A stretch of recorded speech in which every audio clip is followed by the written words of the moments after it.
Hello friends, কেমন আছো সবাই? আশা করি সবাই ভালো আছো। আমিও খুব ভালো আছি। এখন আমি যাচ্ছি একটু জায়গায়, কোথায় যাচ্ছি সেটা না হয় যেতে যেতেই শেয়ার করবো তোমাদের সাথে। দেখো এই ড্রেসটা পরে নিয়েছি, কেমন লাগছে কমেন্ট করে বলো। এখন বেরোচ্ছে, এখন বিকেল 5:30 মতো বাজে। এখন বেরোবো, কোথায় যাচ্ছি সেটা যেতে যেতেই শেয়ার করছি। চলো যাওয়া যাক। তো বন্ধুরা, এরকম বেরিয়ে পড়েছি রাস্তায়। এই ব্লগটা পয়লা বৈশাখের পরের দিন, 2রা বৈশাখে। এখন আমরা যাচ্ছি হচ্ছে আমার বাপের বাড়ি। বাপের বাড়ি যাওয়াটা ভালো লাগে, ওটাও তো আমার বাড়ি না, নিজের বাড়ি বলতে গেলে। এটাও যেরকম আমার নিজের বাড়ি, ওটাও সেরকম আমার নিজের বাড়ি, কারণ সেখানে আমি সব থেকে বড় হয়েছি, এই জন্য সেটাও আমার নিজের বাড়ি। তা এখন তোমাদেরকে প্রচার করার জন্য বলছি বাপের বাড়ি।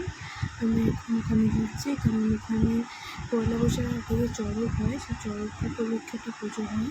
সেই পুজো উপলক্ষে ওখানে 3-4 দিন মধ্যে একটা মেলা মতো হয়। সেই মেলা উপলক্ষে পয়লা বৈশাখে যেতে পারিনি, তাই তার পরের দিনে যাচ্ছি, মিলেই যাচ্ছি এবার পরে আজকে রাত্রিটা থেকে পরের দিন চলেও আসবো। চড়ক তো হয়ে গেছে, এখন মেলাটাই হচ্ছে, একটু মানে যাত্রা হয়, ওই জন্যই যাচ্ছি। চলো তাহলে যাওয়া যাক। চলে এসেছি, এই দেখো ঢুকেও পড়েছি। আর ওই যে ভিতরে আমার মা বসে আছে, আমার জন্যই অপেক্ষা করছিল বসে বসে। আমিও চলে এসেছি, দেখো। এসেই মাত্র মা মেয়ে কত গল্প শুরু হয়ে গেছে, হাসাহাসি। যেহেতু অনেকদিন পরে এসেছি, তাই গল্প হচ্ছে, হাসাহাসি হচ্ছে। চলো তাহলে এবার তোমাদের সাথে পরে কথা বলেছি, মার সাথে একটু গল্প করে নিই। তো হ্যালো বন্ধুরা, চলে এসেছি বাড়িতে। এখন যাচ্ছি মেলায়, তোমাদের তো বলেছি মেলার জন্য এসেছি।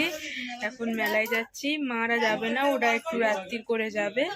আমি এখন একটু যাচ্ছি, একটু ঘুরে আসি। চলো তোমাদের সাথে মেলাটা শেয়ার করব।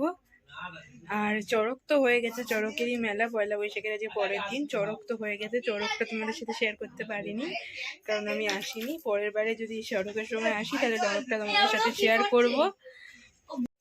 এই যে এটা আমার মাইমা, যাবো ওর সাথে মেলায় যাব। মারা এখন যাবে না, ওরা পরে যাবে। এই যে মেলার মাঠে চলে এসেছি, আর এই যে এটা দেখো চড়ক গাছ, এইটা বসিয়ে পুজো হয়। এই চড়ক গাছটা মাঠেই বসানো থাকে, আর তার আশেপাশে এই যে মেলার দোকানপাট বসেছে। আমরা এই বাদামের দোকানে দাঁড়িয়ে আসছি। চলো তাহলে ভিডিওটা আজকে এখানেই শেষ করছি। ও কিছু খাবে না, ও পরে